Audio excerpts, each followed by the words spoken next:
The voice of Husker Nation is on the air. This is Hail Varsity Radio. Insight, opinion, expertise, along with the biggest names talking Nebraska sports.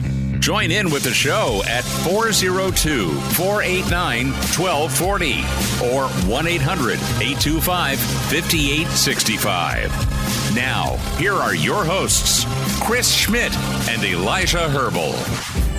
Welcome to it, Roadshow. We're down here at the Single Barrel inside the Graduate 9th and P. Get your football weekend kicked off the right way on a Thursday with Hail Varsity Radio. Chris Schmidt, Elijah Herbel. Justice is, what'd you do? Is he off to your left, Elijah? If you're watching in the stream on YouTube, Hail Varsity YouTube channel, be sure to like and subscribe there. But he's 6'6", dude, or 6'8", or 7'2", or however big he is. You didn't hide him. Are you purposely keeping Justice out of camera shot? Justice has the day off today. Oh, I thought I saw him in studio with you. No. That was... Who would a funny person that could have been? Let me think on that. There's a joke somewhere, and there are people you could have seen. But no, Justice off today, back tomorrow. So okay. Well, we are on the road, split show, as Elijah is in studio. Cue up sad harmonica sound effects. Down here at the Single Barrel, though, Schmitty with you, and you're invited out here 4 to 6. We're here. Get yourself some whiskey, get a steak, get a beer, get their special. And listen, I'm proud of the steaks I make. I hold no candle to what is done regularly here at the Single Barrel. So we're on the road for another Thursday. We'll dive into Saturday's impact, the weight of Rutgers. We'll spend some time with Brandon Vogel from Counter Read, counterread.com in about 15 minutes. We'll get to your comments in the stream as we have you check us out on different ways each day on Hail Varsity Radio Network, Hail Varsity YouTube channel, Hail Varsity Radio Twitter, at H Varsity Radio. If there's a coughing spell that follows, Elijah's not trying to kill me. I'm just working through the temperature change. Brandon Vogel coming up here this hour.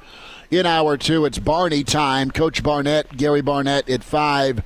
Damon Benning with us at 5:25, and then Burke's Best Bets. Danny Burke joins the show at 5:40. We'll get some NFL figured out for your Thursday and your weekend along with college football. 489-1240. 489-1240 to get in. We'll recap some of the moments of chasing 3 that dropped last night. Pretty big-time motivation by Coach Rhule with his kids into Illinois, after Illinois, and the Purdue weekend. And as you look at the schedule, it's Rutgers, it's at Indiana. You get that bye mixed in, and then it's going to close like a freight train. We'll discuss here the reality. We keep talking about pivot points this season, Elijah, and each month, each week, each game, it just kind of keeps ramping up. It shifts a bit. So that's on the docket. We'll take emails as well, Chris at hailvarsity.com. And, you know, I look at this season, and in the middle of this journey, Elijah, you're kind of caught up in the here and now. You can peek ahead as a fan for sure. And you can kind of try and do some math. And, of course, with preseason, you're throwing out your prognostications in pencil and in ink. But in the middle of it, it's really going to be pretty fascinating to see what shakes out and then go back and look at some big moments. And Saturday is a big moment for 2 reasons, because it's the next game, but it's also, a like opponent here. You've got all sorts of crowded space in this middle class of the Big Ten. Who wants to, get their own bed, so to speak, versus quit sharing, a bed with your siblings? If you think about maybe some grandparents growing up, how there was a family of 37, and you all slammed into the same bed. You've heard that story from Grandma and Grandpa before, how they grew up. That's how the middle tier is living right now in the Big Ten. Who's going to be able to elbow room and find some separation? And Saturday is one of these separator ball games, not only for where Rutgers wants to go and what they've been trying to climb up and ascend to be under Schiano's second term, but also Matt Rhule in year 2 with what he thinks his football team can be. But this is another, progress report ball game, Elijah. Well, to me, what it is, and this is going to be me painting with a broad brush. Let's lay that out first, because I've said it before, I'll say it again. The Big Ten and where Nebraska's at in the Big Ten right now, it's a week-to-week league, in that there's no easy wins. There's nothing that you chalk up and say that's a loss. It all comes down to matchups. It comes down to how well prepared you are in any given week. That's what it comes down to. That's what the Big Ten is, and that's where Nebraska's at in the Big Ten right now. So I want to lay that out first. But what I will say is what these next 2 games are, and specifically this game here with Rutgers, but I think it ties in the one with Indiana as well, is it determines what November is going to be for you. Is November going to be fighting for relevancy in a national sense, or is November going to be fighting for 6 wins, fighting for a bowl appearance? That's what these next 2 games mean to me, because I think if you can't take down Rutgers at home, it puts serious doubts into my mind on whether or not you can take down Indiana on the road.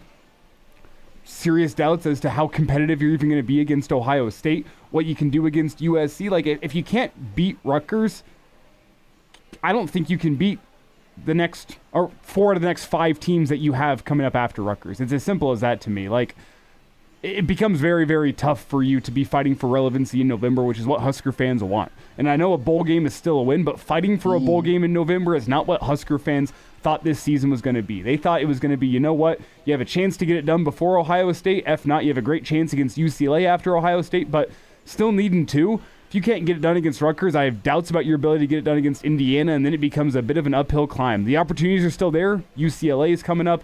Wisconsin's coming up. You can still get to 6, but that's what November is going to be for you. Whereas if you can take down Rutgers at home, I feel all right about your chances on the road against Indiana. And now you're fighting for relevancy in November, regardless of what happens at Ohio State. You're still fighting for that national relevancy, fighting for 8 in November, which I think 8's the number. That means you're nationally relevant. You're a team that people have to prepare for. You're a team that other teams cannot overlook, and you're a team that the national media has to take seriously. Maybe not as a college football playoff national championship contender, but seriously in the top 25, they can take down anyone type conversation. That's what these next 2 weeks mean for me. Am I painting with a broad brush? Yeah, probably in a week-to-week league, but that's about how it feels. Well, I mean, it's progress, right? You talk about being relevant. You heard Matt Rhule talk about relevant teams win on the road. He wants this program as a brand is relevant, but as a team in the world of college football in 2024, are you a contender in the league? Are you a contender for a top 4, top 5 spot? I mean, the Big Ten's a good enough league. It's a expanded league. It's a deep enough league. There's no shame in not being Ohio State or not being Oregon in year 2. There's no shame in that. There's no shame in being in that top 5. But right now, USC is kind of that week to week. What are they going to be? Are they to be had? Are they beatable? Are they still, in a better area code than you? Not only from a brand, but from a winning standpoint. And what I see about football teams, Nebraska's done what? They've been injured, okay? Right? They've lost their top 2 left tackles. What have I seen? I've seen a redshirt freshman come in and perform well. I've seen a redshirt freshman come in and play quarterback probably at a top 2 or 3 level in the Big Ten through these 5 ball games. And I've seen a defense that teed off on teams that weren't real physical early in the season and then got shook up when they took on a physical team in Illinois. Teams can stumble early, and Nebraska stumbled at home. That's a game you win as a favorite at home at night against the Fighting Illini. You didn't get it done. That's okay. You can stub your toe as long as you wrap it up, Elijah. The thing that what you don't do is you don't, in the middle of the year, go on losing streaks. You keep stacking, you get better and you progress. So this is very important for Nebraska to defend home field, okay? You don't want to go into the rest of this October, and we saw what November was a year ago. You don't want to revisit that where you are chasing one game. You're stuck on 5. From a morale standpoint, within the walls, this team's going to be fine. This program's going to be fine. Outside the walls, it's the fan base that, they want it so bad. So you find a way, is what I'm telling you, against a team that I think you can make one-dimensional. You get healed, you get healthy. Indiana's fun. They're scoring a lot of points. They aren't the 85 Bears. Whether it's a shootout or you shut them down, Indiana's a winnable ball game on the road. And then let's see where you are when it comes to that relevancy for a national title contender in Columbus when we're on our way to Columbus. So it all continues to ramp up, to stack up. And that floor and ceiling, this game, Indiana absolutely has an impact. Are they hovering around 6, maybe 7 with a bad bowl game? Look at me whining about a team that hasn't been to a bowl game in 8 years. Are you going to Detroit for Christmas? Or are you finding your way to sunny Florida? Right. But let's be honest, Schmitty. It's like, I know a bowl game means something to Husker fans, and I get that. But a better tier bowl game means more, right? But just making a bowl game doesn't matter in college football anymore. It means something to Husker fans because it's been so long. But in terms of everybody else in college football, getting to 6 and getting a bowl game, that's not what matters anymore. What matters is fighting for a college football playoff, being one of those top 12 teams in the country. And is Nebraska there yet? No, I don't think so. But that's what they're building towards. Like, a bowl game would be cool, but a bowl game is a step in the right direction. Let me lay that out as well. But sure. What teams are fighting for in college football is not 6 or 7 wins in Detroit in December. That's not what teams are fighting for. What you're fighting for is a college. That's your consolation. Exactly. That is your consolation. What you're fighting for is a chance to be playing in a college football playoff, and a real step in the right direction for Nebraska this year is playing in a decent bowl game. Maybe not the college football playoff, but a decent enough bowl game. Well, make them pay attention to you through your play, not because you fell short a second time against a team that you're favored to beat at home. And from a mood standpoint, you can start doubting process and confidence if you don't play your best football. Nebraska didn't play their best football against Illinois. That's not Illinois' fault, but Nebraska didn't tackle. Nebraska wasn't physical, and Nebraska didn't make a couple of plays when they needed to make plays. You fast forward to this Saturday at 3 o'clock, it's going to be the same type ball game. Where have you gotten better? Have you learned your lesson? Have you gone out and just played, as Matt Rhule talks about? We'll hear some excerpts from Chasing 3 here around 4:40. So, no, this is another test, yes, for sure, to your broader point, the relevancy discussion point, but also just the journey. It could get real rocky and get real shaky going into the bye week. Do you go into the bye week healing or gripping? Do you go into the bye week off of a loss at home again and then have to turn around and go take on a ranked Indiana team before you go to Ohio State? I mean, it is fascinating where we're at in this season because, listen, you've got Rutgers Saturday, you've got UCLA, and you've got Wisconsin. Most of the rest of your season is on the road. And what you got to do is get that home cooking figured out. Let's get some starting 5 shout-outs and can give us a call at 489-1240 or 800-825-5865. Find us on the stream, Hail Varsity YouTube. We're down here at the Single Barrel inside the Graduate, 9th and P. Don't forget, we are road showing it tomorrow in Gretna at Hurrdat Sports Bar and Grill, 4 to 6. The Gretna location, 370 and Lincoln Road, a patio show extravaganza. Arlo is in. Before we get to starting 5, one point I want to bring up here is from Great Red Shark. I just want to bring this up because he says you got to walk or crawl before you can run. Must be a bowl game this year, any bowl game. I guess I'm saying my point in the perspective of, like, the Husker fan base will be happy with the bowl game. Yeah. But will Matt Rhule be happier with a Florida bowl game than a Detroit bowl game? But will Matt Rhule be happy with 6 wins this year? Will the team be happy with 6 wins this year? Will the people that matter in college football care about Nebraska if it's 6 wins this year? Like, you're fighting for relevancy, for recruits, for national attention, to show everybody that, you know what, you can be a power, you can be a team that is to be reckoned with over the next 3 to 4 years, and 6 wins doesn't do that for anybody except Husker football fans. Will I have a smile on my face if Nebraska is playing an extra game in December because they've gotten 6 wins? Yes, I will. Does it matter to anybody else in college football besides Husker fans if Nebraska's at 6? No, and Matt Rhule would be upset with 6. Well, and I'll say this. You know what 6 wins means? Is 6 wins means you didn't slay that dragon of close ball games. Yes. And that ultimately is the progress of this football team that he wants and the kids in the locker room absolutely want. They want to go toe-to-toe in 3 to 7 point ball games, Elijah, and find a way to get it handled. Uncle Larry is in. Tiger Shark is here. Uncle Jimmy checks in. He got back from merry old England. The real Matthew is in. Jeff Snitley is here, part of the Boulder Peace Treaty. Football tonight. Let the weekend start. You are so right, Tuck. Brian Snitley is here. Grateful Red. Dustin, good to have you. Roddy checks in. Ryan, John. Ryan, good to spend some time with you. Black Hills Brendan back at it. Brandon Vogel coming up next with Hail Varsity, powered by Cornhead Lager. And now, back to Hail Varsity Radio. Back here at the Single Barrel inside the Graduate. It's Hail Varsity. We're powered by Cornhead Lager, steaks, bourbon, beer. Yes, please, as your football weekend gets kicked off on a Thursday. As good stuff from Dustin said, 4 Roses on the rocks in anticipation of win number 5.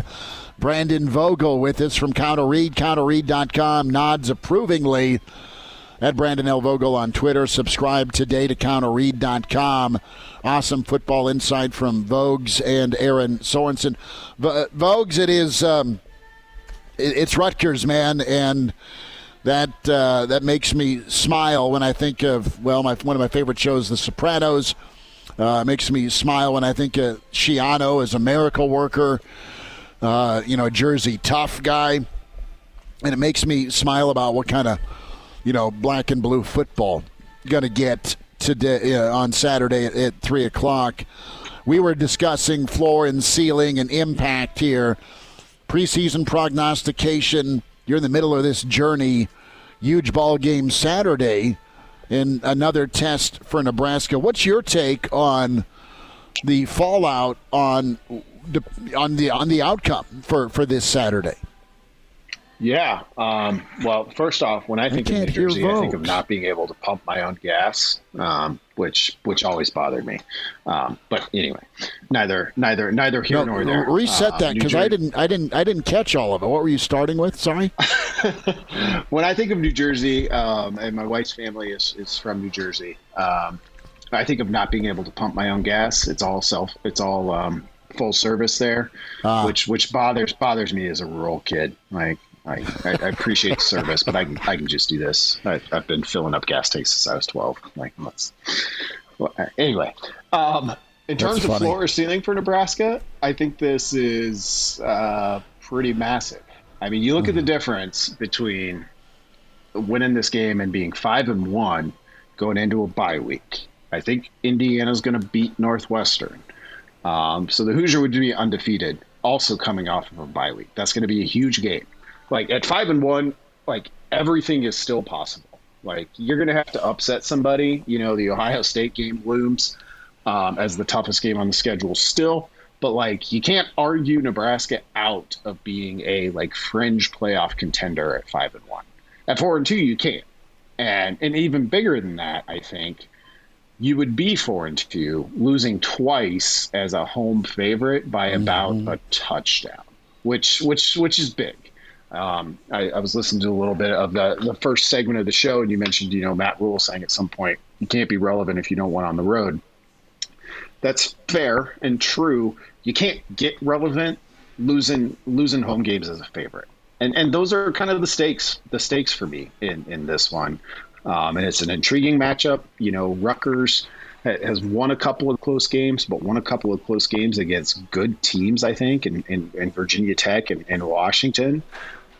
So you really can't argue with their 4-0. It's Brandon Vogel with us here, and Brandon, every time that we dive into the line, what Vegas has to say, people say, keep sports gambling out of my talk radio. We bring it up because of... Can't do it. We bring it up because of expectations. This is the national expectation around this game, is that Nebraska should win this game by 7 points. That's why we come back to it. That's why we say it. It's because of expectations. So I want to get your feel on that 7-point line. How does that strike you, the fact that the folks in Vegas expect Nebraska to come out and win this game by 7 points? Is that too much, too little? What's your feel? Yeah. Well, first of all, I'm very much like here for that point of view. Like, I look at the line and spreads and numbers like that a lot because it's some of the most reliable information out there, and I think it tells us, things like how many people know that Washington's favored over Michigan this week. Happens to be a Washington home game. Things like that. 7 struck me as high on Sunday as I kind of prepared for my big game preview, which went up today at Counter Read. I saw a little bit more, like when you really look at the underlying numbers, like I just said Rutgers deserves to be 4-0, and they do. When you look at it compared to kind of the resumes and some of the stats for the rest of the undefeated teams in the country, like Rutgers is towards the bottom, meaning they have a little bit of a slim margin there. So the fact that the line hasn't moved, I think tells us something. Like people, if they thought that was way off, the right people at least could move that line, a point or two, and that hasn't happened. So I really look at this, and in terms of a 7-point favorite, which Nebraska was about an 8-point favorite, depending on where you looked against Illinois. When I went through and gave my gut reactions just for myself, and tried to assign win probabilities for each of Nebraska's games, I put Illinois at 70% and I put Rutgers at 60%. And, Nebraska already lost that Illinois game. The fact that Rutgers is, a point or two lower than what that Illinois line was says, maybe 60 is about right. Brandon Vogel with us, counterread.com, Hail Varsity Roadshow.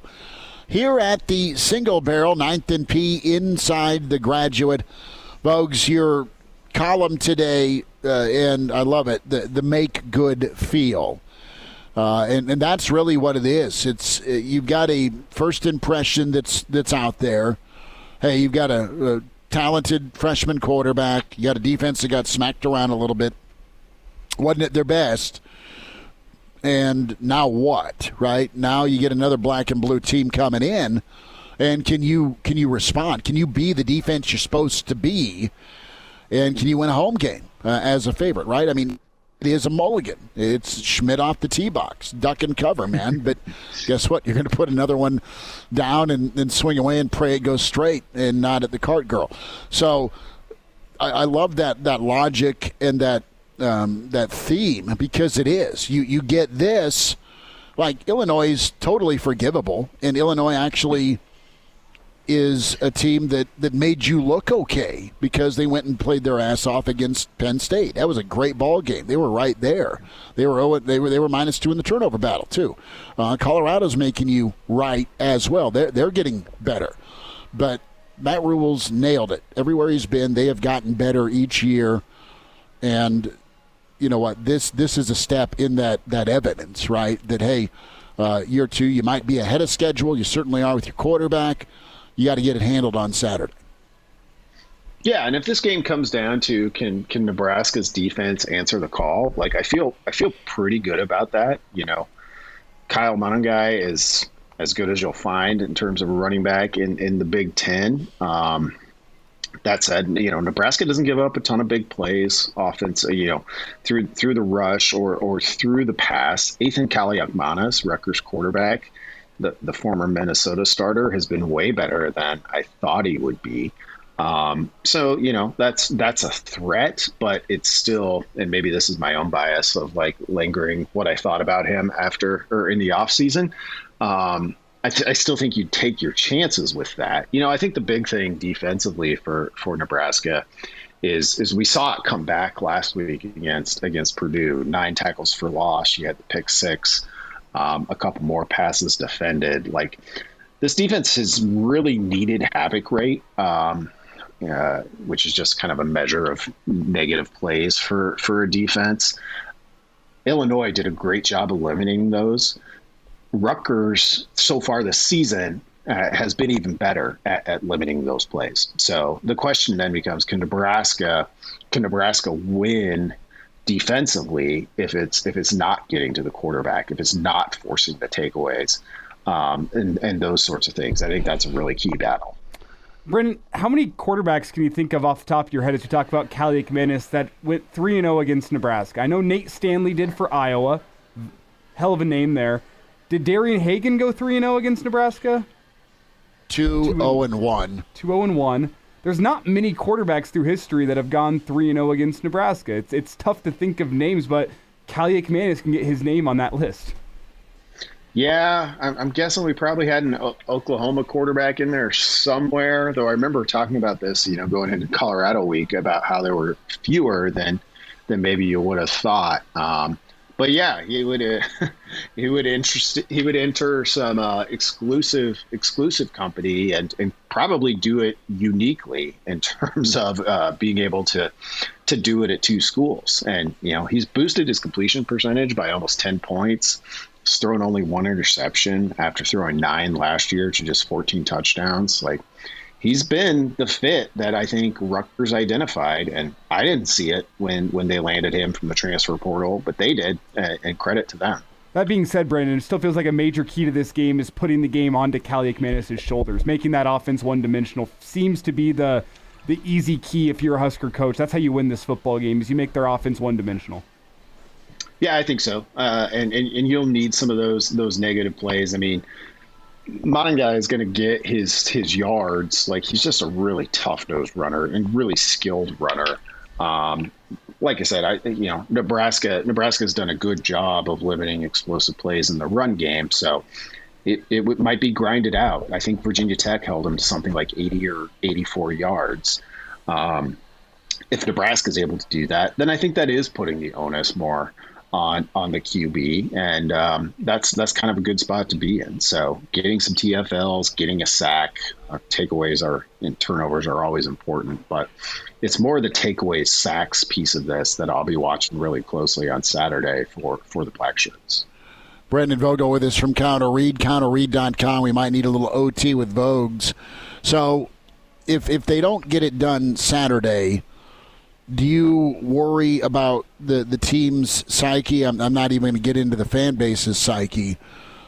I get that, but or is it just a matter of the schedule being tougher than it looked after second look? I don't think to this point we've seen it being tougher than it looked.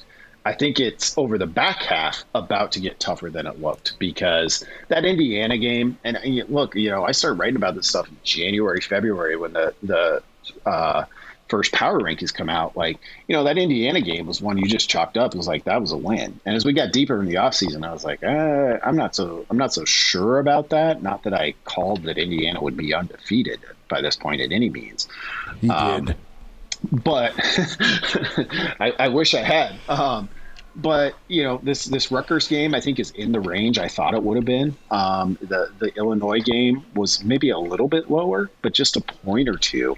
Not to put more boring math on the show, but if you're between like a 6.5 and 8.5 point favorite, those teams win outright. Like, not even talking about the spread, win outright about 70% of the time since 2003. Jeez. And so your odds of losing 2 of those games in that range or your odds of winning 2 are 70%. Your odds of losing 2, about 10%. So play the lottery. Vogues, hang tight real quick. Hail Varsity continues from the Single Barrel. Hail Varsity Radio is live. Now, back to Schmitty. Schmitty's a great guy, but he don't have a brain. And Elijah. You want me to speak? When I point at you, yeah. On Hail Varsity Radio. Back with you, Hail Varsity Road Show here at the Single Barrel, 9th and P, inside the Graduate. Chris Schmidt, Elijah Herbel. Brandon Vogel with us from Counter Read. Vogues, just real quick, a thought on the 6-win topic we were getting into, and then I need to hear all about counter read football and volleyball coverage before we say goodbye. As you step back, if they get to 6, are you, hey, they got to 6, they're bowling, yay, or is it something that, as you look at it, is an underachievement despite doing something that's not been done in damn near a decade? Yeah, I think 6 would be meaningful for a lot of people because of some of the context. And, I think Elijah was saying it earlier, like you haven't been there in a while, like just getting to the postseason would feel like a little bit of progress. Mm-hmm. I think given a 4-1 start, which, there were people out there looking at Nebraska's schedule and being like, oh yeah, they're going to start 6-0, which wasn't unreasonable. We know that they're not at this point. But even at 4-2, you're looking at, you're going to need to steal a game or two down the the back half of the schedule to be much better than that. But preseason win total was at 7.5. So being a full win and a half below that, like, that's kind of normal. That's where most teams, when we talk about preseason win totals, most teams are going to finish about a win and a half from whatever, the odds makers set the line at. But given the start, I think it would be a little bit of a disappointment for Nebraska. You'd get to go into the postseason. But it's why I view this Rutgers game as suddenly like kind of the fulcrum point of the rest of the season. Like, get the win Saturday. And as I said at the, the top of the segment, like, everything is still possible.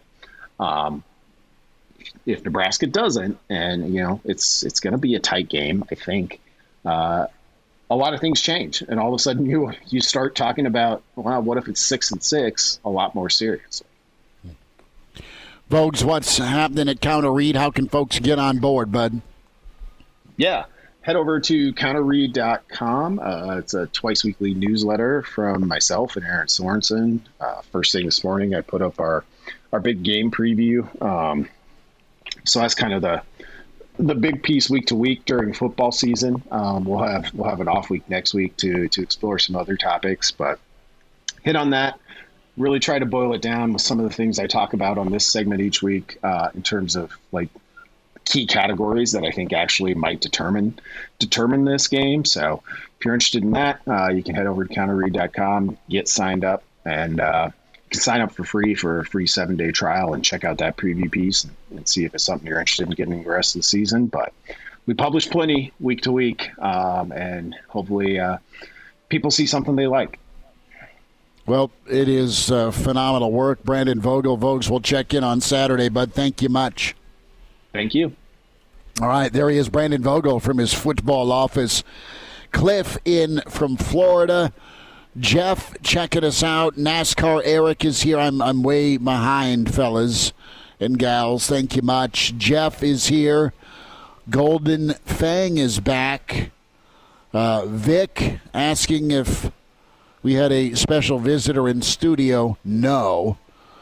Real Matthews PO'd at me because of the Average Joe Sports Show pod last night. Well, he is proposing a trade to Tulsa to get Connor Clark back. We'll see if I'm wrong. Brian is here. Go check out the Average Joe pod if you want to know more. Let's hear from Matt Rhule. Brian also checking in. So when we talk progress and importance and all that, I mean, this is, a similar conversation, right? We got into it with Colorado. We got into it with Illinois, but it's the same talking point, Elijah, just a new opponent. And really, it's a new opponent, but the same kind of result needed, don't you think, for this team? I mean, you're always looking for a win, aren't you? Well, you are, but it comes down to being able to match a style, right? Win against a team this stylistically. Yeah, and also it comes down to, I think, a little bit of momentum too as you head into. Yeah, that's what it all is for me. As you head into the bye week, like, you want to have momentum coming out. And we talk about momentum with 6 wins in general. Like, 6 feels like progress, doesn't necessarily feel like momentum. It all comes down to that. Like, this team has been searching for momentum and things to go right for so long. You felt like you had momentum coming into the Illinois game. Crash and burn. There goes your momentum. You got to start rebuilding it. It's your second chance this year to build another little bit of momentum headed into the back half of your schedule. It's like, if you beat Rutgers, I feel decent about your chances to go on the road and beat Indiana, regardless if they're undefeated or not. Ranked or not. Like, it feels good if you're at 6 heading into the back half of the schedule where things get really tough with Ohio State and USC, Wisconsin, Iowa. Feels good to already be at 6 trying to build momentum into that back half of the season. Like, that's why this game feels so paramount to me. Not only is it the style on the field you have to go out and beat that has already beaten you once this year, but the momentum as you try to break through that 6-win number, as you try to be a nationally relevant team in November. Like, you got to build momentum again. You got to recapture that the way you felt coming into the Illinois game. This is your chance. Where do you want to go with chasing 3? There was a lot of good stuff from last night's nearly 40-minute episode. Let's go to the pregame speech for Rhule. We can sneak it in here. All right, let's hear from Matt Rhule, chasing 3. Thank you guys for being here. Every one of you guys had options. I don't care if you're a walk-on. I don't care if you're the top recruit in the country. Came here for a reason. And sometimes it's hard to come here. Sometimes it's easier nowadays in today's world to go somewhere that's already been winning. It's easier to just jump on the back of other people who've already done the work. I came here because I wanted to be a part of building something. You came here because you wanted to be a part of building something. And my brain told me, I don't know if this is smart. And your brain told you, and your friends told you, and everybody told you, but you followed one thing. You followed your heart. And what I hope you found along the way is you found as close to a family as you could have in a bunch of guys. And if you didn't know if you had that, think back to this week. And I saw the heart of this team on Sunday, on Monday, on Tuesday, on Wednesday, on Thursday. And I'm telling you right now, we're way more powerful this week than we were last week. Because now we know that nothing can kill us. Let's go out there today, guys, as brothers, and let's just go out there and compete. I don't care what happens. No good movies come without a little adversity. And you guys all came here knowing that building a freaking national champion here was going to be hard. So why would you want this to be easy? You're built for hard shit. Go out there, and when you see something hard, run right through it. You take what you want today, because we got more heart. We got more heart. And I love this team because of the heart that you guys have. Let's put it on display today. Let the world see it. We on the same page? Yes, sir. Matt Rhule, motivating, knowing where his team's at between their ears, communicating with the upperclassmen, knowing what he has that's special, young players that are freshmen that are balling right now. And he has got to navigate that tough love, but also the encouragement side where these guys haven't won.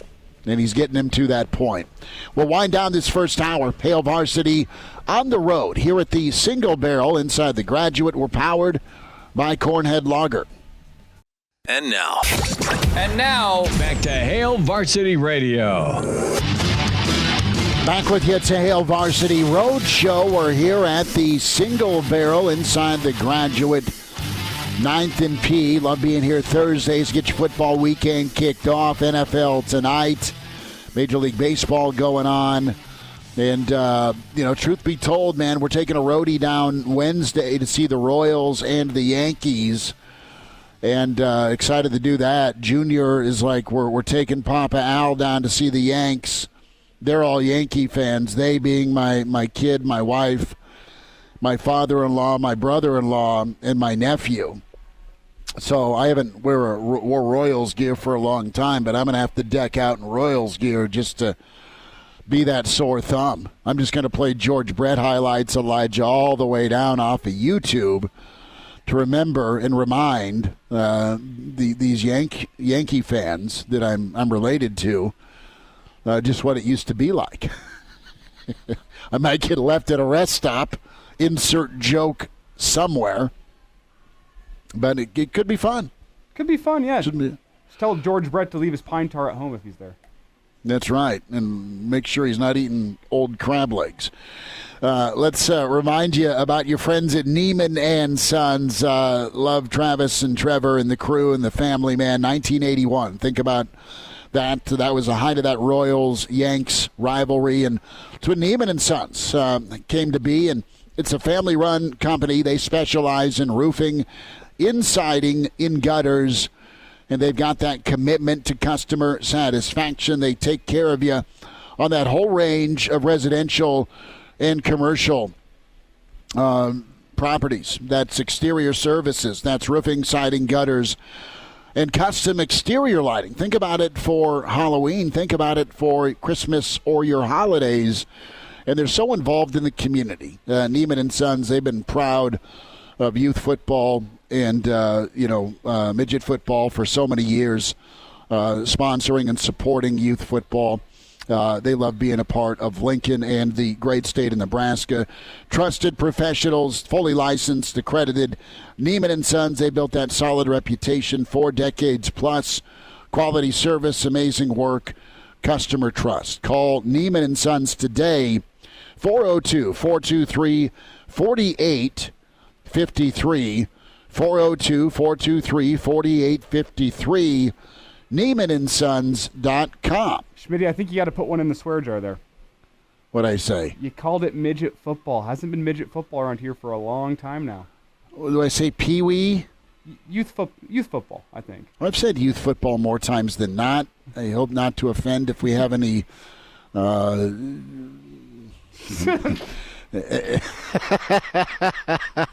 if we have any folks that are offended by that word, huh? Did I save myself there? What? I hope not to offend any ... Moving on here. Okay. No, it just I wasn't saying offensive. It's just it's Lincoln youth football. We don't use that word, is what you're telling me. No, it's not that we don't use the. It's just that's what I grew up with, it, dude. Going door to door, selling Baby Ruth and Butterfinger in my stupid red wagon, or popcorn. It was popcorn before it turned into candy. And hey, I'm proud of it, man. Still the Southwood record holder for popcorn sales that got me to go see Barry Sanders. That's wow, actually. Yeah, you sell enough popcorn back in the day, you got to go see Barry Sanders run for not as many yards as Ken Clark. I still love it. We'll talk with Gary Barnett. Barney on the way. Damon Benning next hour. It's Hail Varsity from the Single Barrel. The voice of Husker Nation is on the air. This is Hail Varsity Radio. Insight, opinion, expertise, along with the biggest names talking Nebraska sports. Join in with the show at 402-489-1240 or 1-800-825-5865. Now, here are your hosts, Chris Schmidt and Elijah Herbel. Back into it at Hail Varsity, powered by Cornhead Lager. Let's say hi to the Hall of Fame coach, Gary Barnett, with us. Coach, little bye week for the Buffs. You're going to be swinging the clubs, man. I am. I'm heading out east. I'm going to go play Pine Valley for 3 days and stop over in Chicago. Well, first in Kansas City for a day and then in Chicago on the weekend. So full week here for me. The Coach Barnett World Tour. I like it. I like it. So, scale of 1 to 10, how challenging's Pine Valley? We'll get into football in a second. 12. 12. That was a quick answer. There's a reason it's the number one course in the United States and has been number one in the world for 30 years. So it's one of those courses that's so memorable. You stay up at night thinking about it and how you're going to play it and this and that. So it's a great 794 sand traps, and not a rake on the golf course. Yeah, I'm looking up some pictures, and it looks like the kind of golf course that as soon as I tee off on the first tee box, they'd politely but firmly ask me to leave. Ask you to leave? Well, I haven't done much research on Pine Valley because don't know that I'll get invited ever to go. Forgive me. But, hey, good on you for getting out. Well, You've earned the bye week. Elijah and I were at the casino Friday doing a show, and he talked me out of taking Central Florida. I thought 14 was way too few. Outright Buffs win. What a performance by the Buffs. Really, it was the most complete game we played in probably 5 years, and we had complimentary football. It was a well-coached game. Both teams, it was important to both teams, and we were able to run the ball just effectively enough to have them think that there's a chance we would run it at some point in time. So it was, we had some great plays in the game. Travis Hunter played his usual great game, and Chidura played well, but we played really well on defense, and we really since the second half of our game with you guys, we played really well, and they've scored the first points on us in the third quarter. They scored a touchdown in the third quarter, and that's the only points we've had scored on us all year in the third quarter. So. One of the things that really stands out to me about Colorado's performance, the defense was fantastic, but Chidura has time to throw. The offensive line seems to have made some strides since that Nebraska game as well. Has anything changed there that you can see? Well, I think we played two different guys. I don't know if that made that much difference. He did have time. I think the help of the fact that we might run the ball helps a little bit. But I don't think we were, Nebraska had a little more, they had a little better pass rushers than Central Florida. They had some real heavy run stoppers, but they only had one sack coming into this game. And so it sort of showed that they weren't the sack masters that everybody else that we've been playing. Coach, Nebraska able to get out of Purdue with a 28-10 win. It was scoreless going into half. Ton of penalties and just uneven performance, but a better second half for Nebraska. Thoughts on just what it's like to go into a locker room if your team's struggling and it's a really difficult setup with that football period for both sides of it. I mean, it was just a brutal first half. Yeah, but that stuff happens, and you go in at halftime and you don't really care what's happened. You're more concerned about what's going to happen from this point on. And I learned that a little later in my career, that the way to handle halftime is to figure out what you have to do to win the game, and don't live in the past. Don't bring up other stuff. Don't bring up what's happened in the first half. Just figure out and focus on the next half. And Nebraska seemed to do that really well, 28 points. And, they struggled on third down. Man, gosh, I saw the numbers 1 for 8. And then, but they had no turnovers. That's the big number. And there were 24 penalties in that game. That must have been a nightmare. But, that team could not run the football, 50 yards rushing.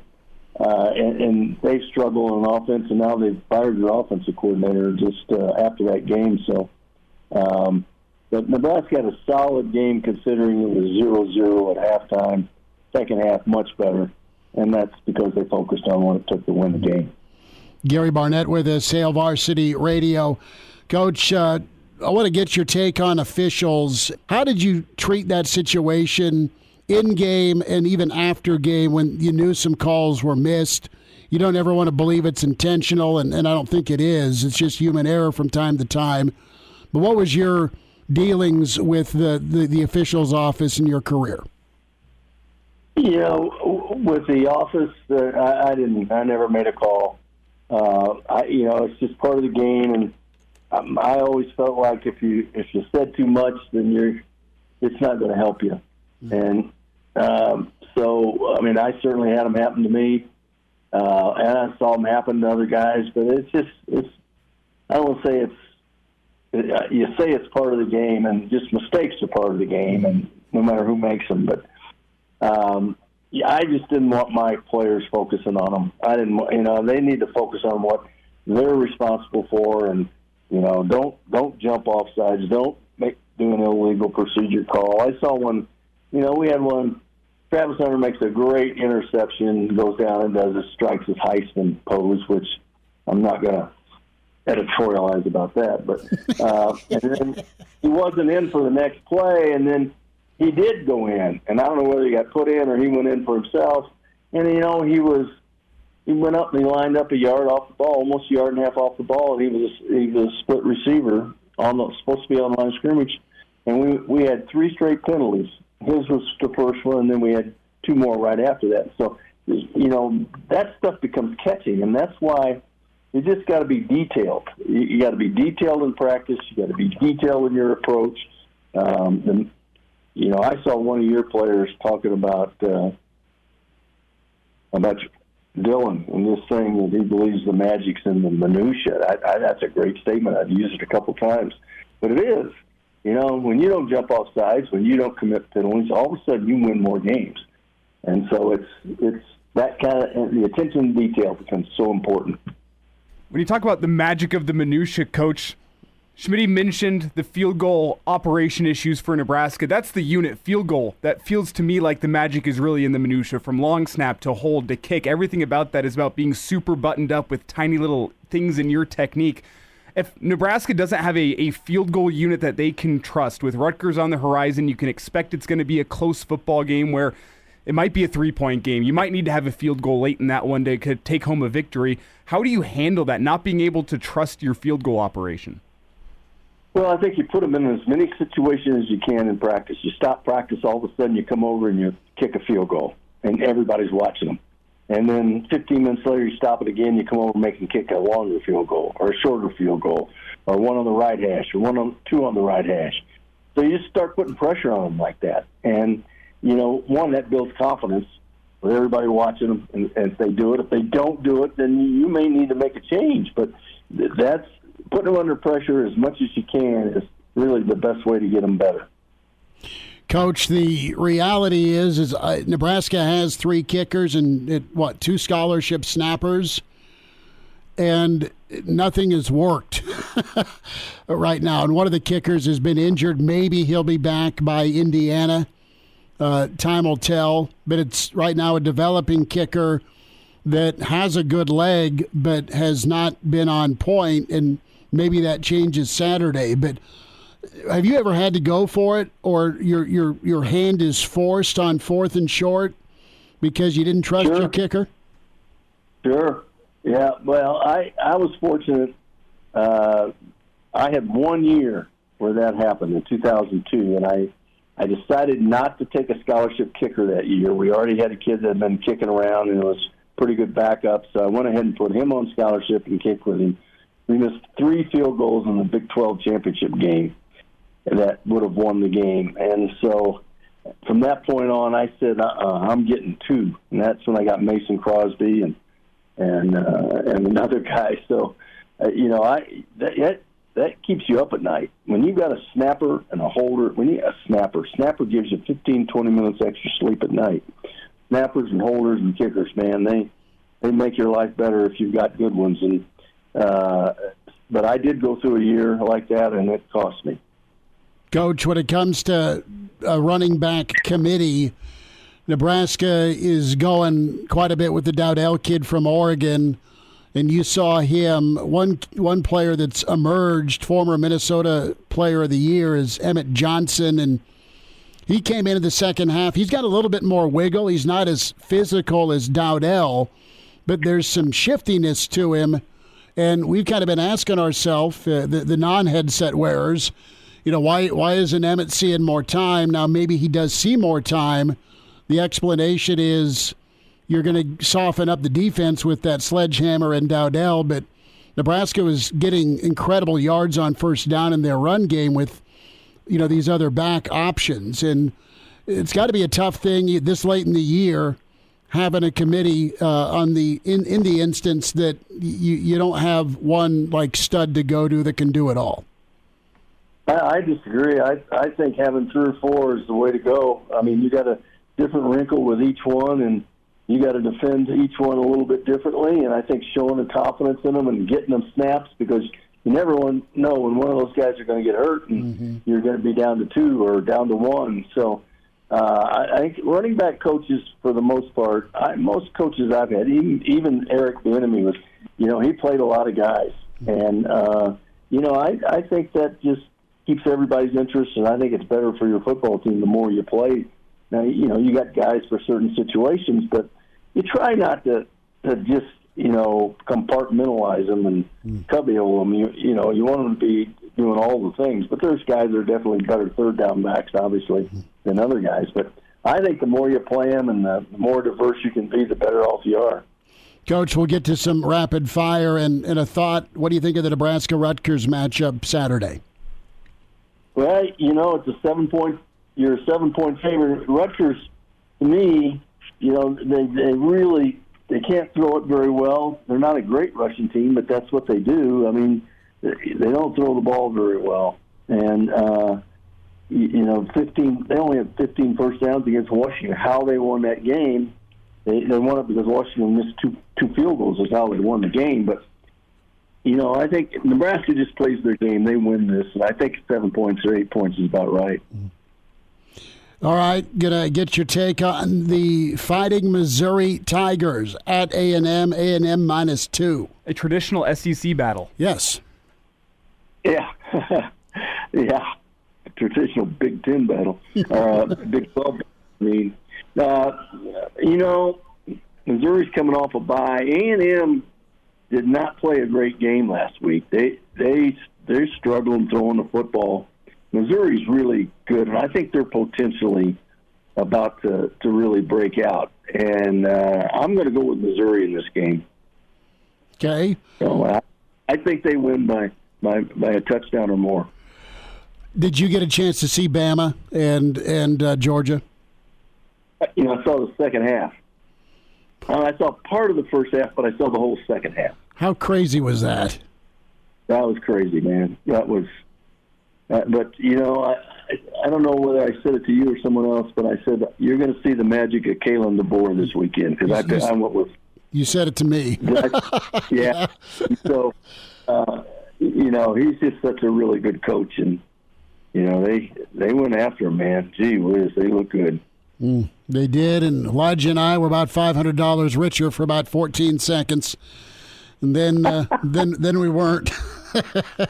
How about Northwestern? Do they knock off ranked Indiana -14 Indiana? I don't think so. They may beat the spread, but I'm going to be in there, and I may go to that game. I'm going to be in Chicago that weekend, so I'm going to this weekend. So I'm trying to figure out if I can get a ticket someplace. But you don't have a box? I don't know. I don't. All my guys are gone. So, but Indiana's playing pretty good. Indiana's playing really well. That's going to be a hard game for Northwestern. Michigan all the way to the Great Northwest against Washington -2.5 Huskies. Yeah, how about that? Mm-hmm. I couldn't believe that. Now I don't know what you think, but I thought, man, that if I was going to bet money, that's when I'd bet on Michigan. Although they're not playing that great, and they probably could have gotten beaten by Minnesota. Have you seen the kick, the onside kick? I haven't seen. We did, yes. Was it a close call? Horrible call. But nobody's writing about it. They didn't put it on ESPN. I don't know. I thought it was just the Minnesota people that were complaining about it because I haven't seen it yet. It is. I think pretty blatant. The Ohio State fans were complaining about it too. I think. Yeah. Yeah. So those are the two fan bases: Minnesota and Ohio State, and probably Sparty. But Coach, hit him far and straight. Enjoy. Thanks again. All right, guys. Great being with you. Good stuff from Coach Barnett as we're here at the Single Barrel. Hail Varsity continues. We'll check in Damon Benning up next. And now, back to Hail Varsity Radio. Back into it, it's Hail Varsity. We're at the Single Barrel in downtown Lincoln, 9th and P, inside the Graduate. Damon Benning with us here as he'll be on the call as Nebraska-Rutgers set to touch gloves. Big Game of Thrones guy, Damon, as we talk Knights this week. I love the time period. but I freaked myself out into getting started so late in the series that I never got into it. But if you're talking time period, it's one of the all-time classics. I know Shane's a medieval kind of Lord of the Rings kind of guy. Is that rubbed off on you at all? Oh yeah, I love the Lord of the Rings. That whole series. Some, the haters will call it the walking movie, but walking series. But you know what? It's a great series. I'm all in, Elijah. Yeah, I got a hater sitting right here in front of me, actually. Never seen it, man. Never, ever seen it. As far as I go, medieval before Game of Thrones was the Zeppelin 4 cover, okay? I thought you were going to say Pulp Fiction, and I was like, hey, I'll say whatever it is you want me to say. No, but how gnarly and medieval will Saturday football resemble here with phone booth football, man? It's going to be black and blue. Yeah, I think it will be relatively low scoring, which doesn't really suit what I think the weather is going to be, nor the time of year, right? So it's like we could kind of have a grimy grudger, and it may be 90 and sunny, although I hear the wind may be an issue, but I do expect a low-scoring game, and there are certain parts, not all, but there are certain parts where Rutgers will very much mirror Nebraska. You'll see a lot of duo in the run game and kind of how they get to their running plays. So Nebraska will understand that, and they've seen Cal Lake Manis a couple of times already. So I do think it'll be relatively low scoring and a little grimy. It's Damon Benning with us here, Hail Varsity Radio. And Damon, whenever you look at this Rutgers team, you've kind of talked about it this week, it feels a little bit like that Illinois week where we're talking about the physicality of what the opponent wants to do to Nebraska. Can Nebraska play with that chip on their shoulder, match the physicality? Does it feel the same to you as well, in that Nebraska has a chance at redemption because of what Rutgers wants to do? Kind of feels like what Illinois wanted to do to you 2 weeks ago? A little bit. I think the physicality from Rutgers comes primarily from their running back. He is a very physical runner. But if you get kind of inside how he does run the football, they'll have some havoc plays. They'll give up a 0-yard run, or they'll have a 0-yard run, or maybe a 1 or 2 yard run. Monangai can chunk you. So I think for Nebraska, you have to limit the yards after contact because he is physical. As far as the offensive line goes for Rutgers versus Nebraska's defensive line, I actually think that's the game within the game. Everybody will make it about, Rutgers front four, and are they really the team that's been that porous on the ground? I don't think that's the story in this one. I think it's Nebraska's defensive line against Rutgers' offensive line, because Rutgers could suffer mightily if Nebraska can make them one-dimensional. If it doesn't go the other way for Nebraska, I think they have more versatility on the offensive side. So I think it's Rutgers' offensive line versus Nebraska's defensive line if I'm starting with the key matchup. Damon Benning with us here on Hail Varsity. Of course, you hear Damon and Ravi weekday mornings, Hurrdat Sports Radio, and Damon on the call again Saturdays with the Husker Network. So a thought here with Nebraska's progress report. What do you like about the O-line and the run game, and what still do you need to see moving forward with a lot of football left? Yeah, I think what I like is the complementary running back styles, right? I'm as big an Emma Johnson fan as anyone. I've been trumpeting that thing since the offseason, but I do understand you don't get Emmett Johnson's, you don't get that life without guys like Dowdell in it. So I do like the versatility in the run game and the change of pace in terms of style. So I like that. I also like the fact, and Coach Rhule addressed it earlier with basically stop asking me about Mazuka. Nebraska's ground game, contrary to popular belief, hasn't taken many steps back with Latofsky at right guard. So I do like the continuity there. I think Gatula's been a very nice surprise for Nebraska in terms of stability. So I like that in the ground game. Where I'd like to maybe see it improve a little bit, or not necessarily improve, but maybe a wrinkle, I like the fact that Nebraska does run, they use a lot of motion, H-back motion with Lindenmeyer and Fedoni, and they can kick out and they run that little duo. I wouldn't mind. And this I hate saying this because I didn't love two-back as a runner even though I played behind some great fullbacks. I'm more spread them out, let me find my running lanes. I would like to see Nebraska get in a little bit more two-back in favorable passing downs, just so down the road they can have a little bit more versatility with some of those run game looks. Damon, as you look at Nebraska's offense as a whole, do you think it has the right balance between run to pass? I mean, if you look at the numbers, it's about 30 to 35 rushing attempts per game, somewhere in that 25 to 35 passing attempts per game based on how it's going.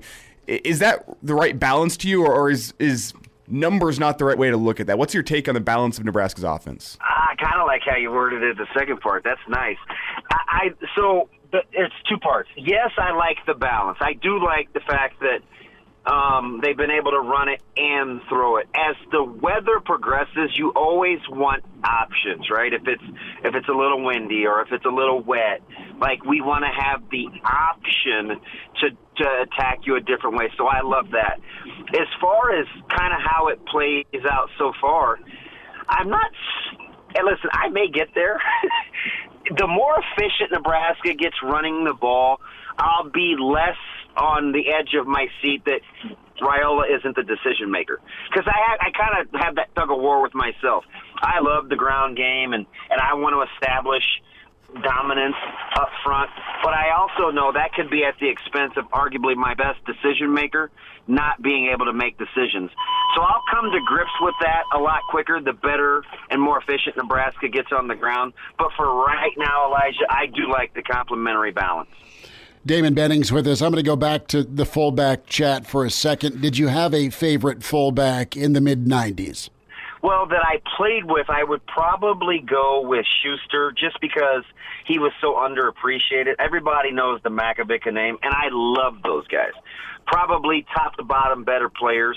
But for Schuster, his athleticism and kind of, his ability to kind of be unsung, I liked. But if it was a non-guy that I played with, man, I might have to go with Lance Lewis. I don't know. Okay. He was so tough and so fast. Likability as a teammate, without question, was Schlesinger. He was one of those guys. I remember this story vividly, Schmidt. I was not going hard enough in individual, and we were doing pass pro drills. He kept throwing me down on the ground and telling me to come harder. He's like, come harder, and he would, get mad. And I'm thinking, we're not supposed to kind of treat our teammates this way. But after being thrown to the ground about the third time and seeing that his face mask was pretty bent up, he was a guy that helped me elevate kind of my individual and my running back work. So if there was a tone setter, it was Schlesinger. If it was underappreciated, it was Schuster. If it's in their totality, it's the Makovic. If it's a guy that I didn't play with, it's Lance Lewis. How's that for diplomacy? No, I love it. And Lance Lewis, the pride of, I think, Gardner, Kansas, possibly? Oh, yeah. Dodge's finest, where that guy could flat out run. Well, I can just picture old Schlesinger, nicest dude in the world, works with kids. Yeah, he'd knock me down, and then he would help me up and tell me how to do the drill correctly. It was kind of weird. As he's snorting steam. Yeah. And, 100%. Damon Benning with us. We talk about special teams a lot. What's the vibe this week, if any? Improvement, apprehension? It's Big Ten football, so it might come down to a kick.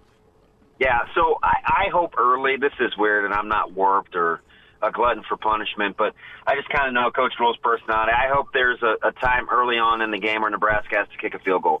Let's get it out of the way, make it, get some confidence. Then after you make the field goal, then you have to kick it off. You kick that thing through the end zone. You get confidence there. Then you get a 3-and-out, and Rutgers has to punt. They've been a little leaky in their punt coverage game, so maybe Nebraska can turn the tables. If I'm being super myopic, how about that first scenario? Make a field goal, and it's not quite crunch time. Give yourself some confidence. Kick off, get it down, get a 3-and-out, make them punt, get a decent return. If there's a way that I could draw it up, that would be it. But in all seriousness, I do hope early on, and knowing Coach Rhule's personality, he wants to know right where his special teams field goal unit is at, and he won't be afraid to trot them out there, in my opinion. Yeah, and David, we kind of said the same thing last week. In an early game situation, does Matt Rhule trot the field goal unit out there? Well, he did it 3 times in the first half. missed all 3, not all 3 on the kicker, 2 were blocked. But if it's that same story, what do you think Nebraska does in the second half? Say it's a tie game late, and you've had a couple misses in the football game. So I think if they get inside the 20, I think he's going to kick the field goal. From the 25 on out, I think he's going to put the ball in arguably his best offensive player's hands. Okay.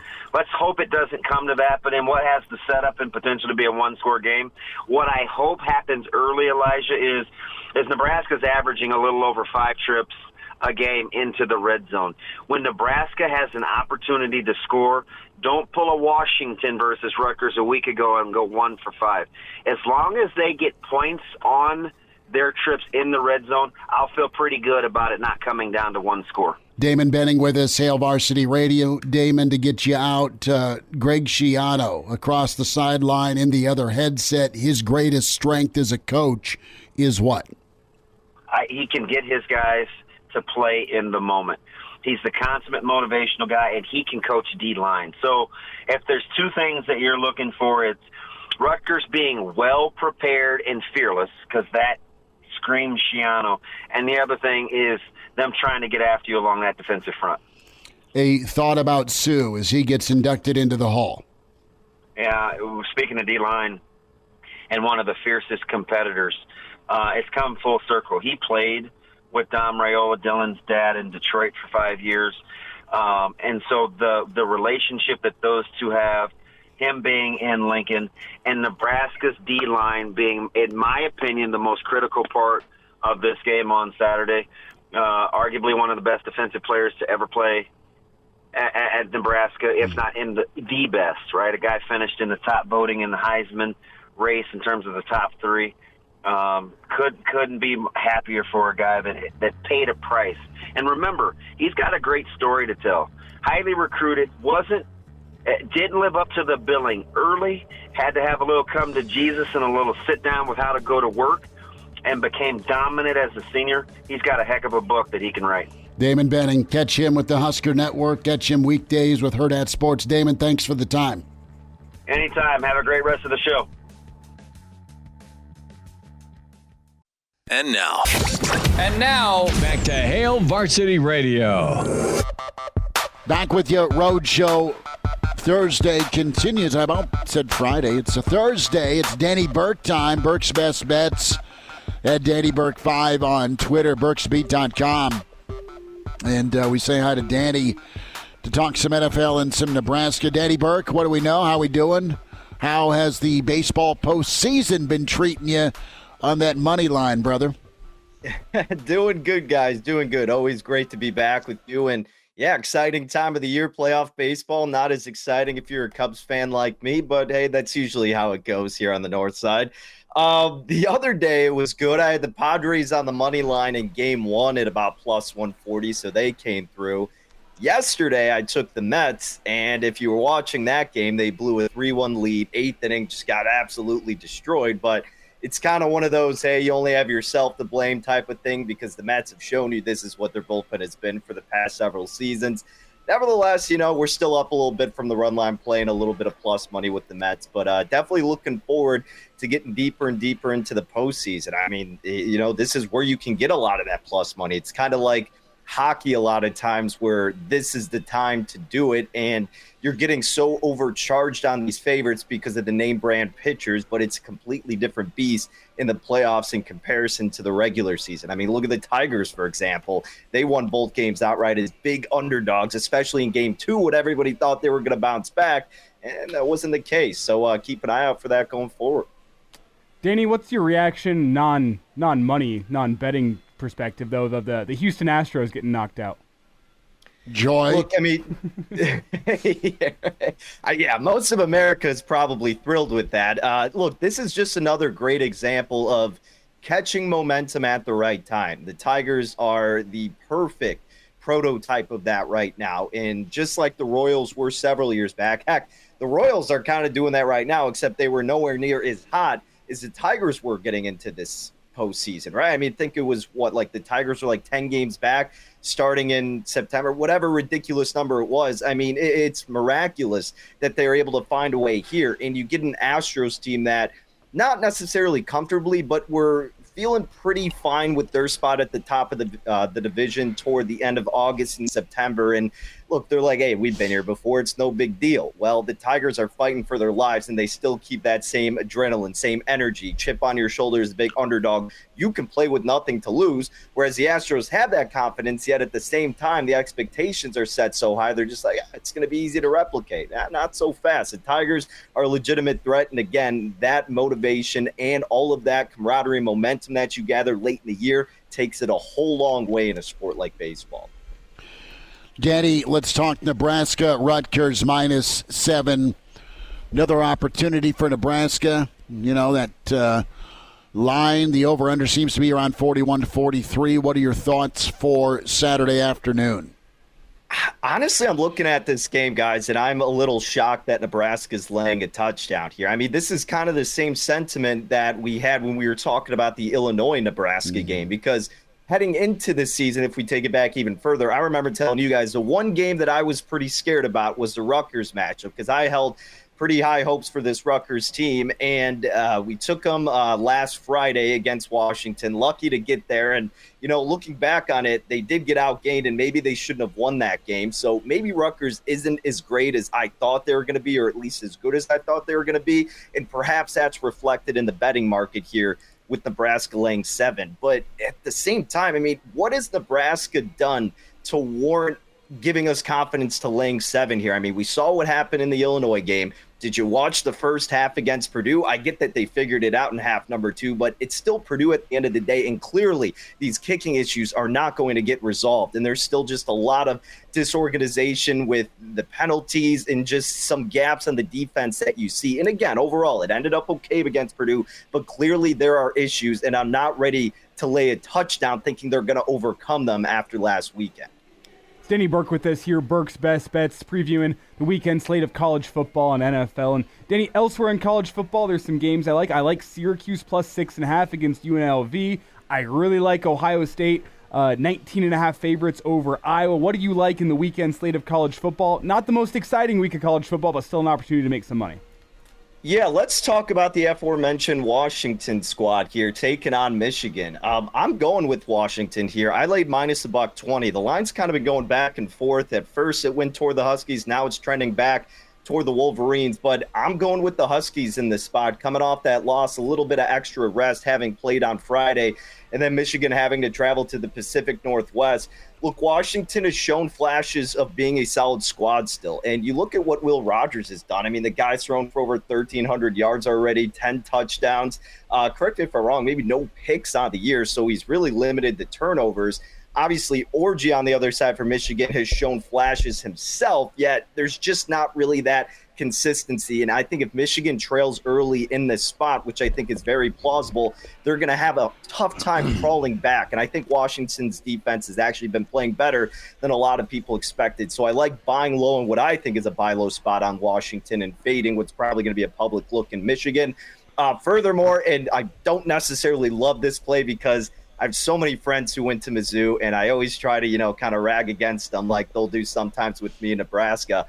But lo and behold, I'm taking +2 in the hook with Mizzou here. I don't think Texas A&M's that good of a team. We've seen what Notre Dame has become, and they lost to Notre Dame, right? And on that offensive front, the Aggies haven't done anything impressive whatsoever. Their offensive line looks very vulnerable. And I think Mizzou is more so attributed to a team that hasn't played up to their full potential. A lot of the metrics still favor them, especially on the defensive side. And offensively, we know what they are capable of, especially with the ground game. And then with Burden, too. I mean, he hasn't really gotten involved so much yet. So I think this is a game where they really untap everything coming off a bye week. And you're giving us a couple points in the hook. Yeah, I'll take that with Mizzou, and I want to be proven wrong by this Aggies team. Danny Burke with us, Hail Varsity Radio, Burke's Best Bet, burksbeat.com, at Danny Burke 5, stocktastic.com is where you can find his work. Also at The Odds Shopper. NFL, we lean in tonight. We lean in the Sunday matchups. Is there a Danny Burke lock or like for this weekend? Yeah, I'll give you a lean for tonight since I know that's obviously the next closest game coming. Everybody wants some action on that. I haven't bet this yet. I very well might, but the line has surprisingly come down on Bijan Robinson receiving yards. I think it was at like 26.5. Now it's at 24.5, but the Tampa Bay Buccaneers given over 6 receptions and over 60 receiving yards to running backs per game. Bijan's gone over this mark in 3 out of 4 spots. Kirk Cousins not as mobile. Tampa Bay brings the pressure a lot. Probably want to dip that ball sooner rather than later, take the short, easier route, and go to Bijan getting over his receiving yards. That's something I would consider. Another spot, too, really quick, because I know Elijah's going to like this. Broncos minus 2.5, my man. I think they come through. I like them. I laid it. That was my first bet this week. I think the defense shows up. Sean Payton, for some reason, has been great at this point in the season with whatever teams he's coached. And, Raiders are a nightmare right now. They should have lost last week against the Browns. Denver with a big win. Think they take that momentum, capitalize at home. Let's go Broncos, baby. Over, under on number of children Sue scares this weekend. It's got to be double digits, right? Put it, I guess, right at the 10.5 mark, right? Does that seem like an appropriate line? I think so. Danny Burke with us. Danny, we'll check in next week. Always appreciate the insight. Great work as always, man. Yeah, you bet, guys. Always a blast. Take care. There he is, Danny Burke. Follow him at Danny Burke 5. Hail Varsity winding down a Thursday road show. We're here at the Single Barrel 9th and P, powered by Cornhead Lager. And now, back to Hail Varsity Radio. Back with you one final time. Hail Varsity, we're powered by Cornhead Lager here at the Single Barrel inside the Graduate. As you're invited down, we're here till 6, but that means, you know what, if we sneak out, that still allows you for a big old steak and whiskey tonight. Invite you to do that. Check out the Single Barrel. Head of game time, after game time. And we love being down here at 9th and P with Heath and the crew at the Single Barrel. Road show tomorrow. We are in Gretna, Nebraska-Rutgers. Gretna location of Hurrdat Sports Bar and Grill. And we're there 4 to 6. We invite you out. Patio Show 4.0. Fired up for that. Big thanks to Damon Benning, Gary Barnett, Brandon Vogel with us as Nebraska-Rutgers gets going. Spotify, iTunes, Google Play, where you can download the podcast and also like and subscribe. Hail Varsity YouTube, like and subscribe to that. Hail Varsity Radio, Twitter at HVarsity Radio. Find Elijah at Herbal Essence. Find me, Chris Schmidt, at Schmidt_radio. Reminder to buckle up. Use your seatbelt. It saves lives, prevents injuries only if properly worn. Make it click, a message from the NDOT Highway Safety Office. Are we feeling steak and a beer tonight, Elijah? Atlanta or Tampa? Absolutely. You want to dive into the deep end first, or should I? You go for it, man. Okay, we've got the line at 2.5 favoring the Falcons, who are at home. It's hard for me to pick against Levante David. It really is. I'll say that. And you better not be wearing white if you're Kirk Cousins and you see Levante David. Going all the way back to 2011 here in Lincoln when he was with Sparty and Levante was raising hell in the Big Ten for that year. Yeah. That being said, though, I do pick Atlanta at home tonight. I think they win it 24-21, a tight cover for the Falcons tonight against the Buccaneers. That's where I'm leaning. All right, I'll take Tampa in the 2.5. Done. They looked good, and then they got brought back down to earth. Fair enough. Some good ball this weekend, man. You've got the Ravens and Cincinnati. Love that. You're getting Cincy in points at home. You've got Minnesota. The Fighting Dwight Schrutes hosting the Jets. Texans are hosting the Bills on Sunday. That's awesome. And, of course, you got your cage rattled if you're Buffalo. Just drilled. Good for Steven. Steven's firing up some Lazzaris. Oh, that'll be good. So... it will be. It's about all I know. One more game, the Sunday night football matchup, Cowboys at Steelers. That one could be some fun as well. Yeah. What? I'll give Fields this. The dude threw for 300 yards last week. Yeah, no, I'll don't get me wrong. I'll be rooting firmly against both teams. Like, I'd prefer if that game is a game that is a tie, nobody wins.